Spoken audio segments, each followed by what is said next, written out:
By the time Mamie received her son's body back in Chicago, 2 weeks after she had kissed him goodbye, Emmett's murder was front-page news. His body was taken to a funeral home owned by A.A. Rayner, who had promised Mississippi authorities that he would keep the casket nailed shut. When Mamie Till asked him to open it up, Rayner refused. I asked him, "Mr. Rayner, do you have a hammer?" I said, "I haven't signed anything, and I haven't made any promises. And if you can't open that box, I can." We opened the casket. There was a terrible odor that came from the body because the body had been in the water and began to deteriorate. Mr. Rayner he told the mother, he said, "If I was you, I wouldn't look at this body, but this body is in such a horrible condition." She said, "Mr. Rayner, I want to see my son."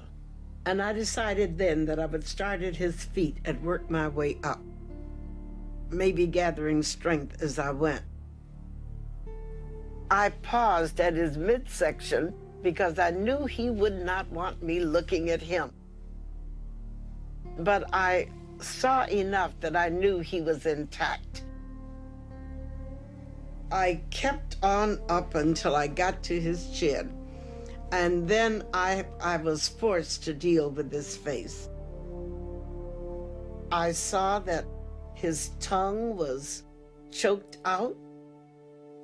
I noticed that the right eye was lying on midway his cheek.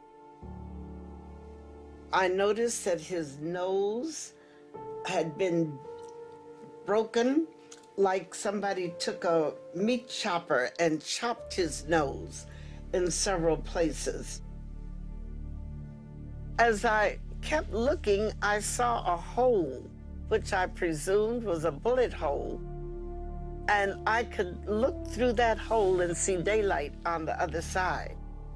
And I wondered, was it necessary to shoot him? Mr. Rayner asked me, he said, "Do you want me to touch the body up?" I said, "No, Mr. Rayner, let the people see what I've seen."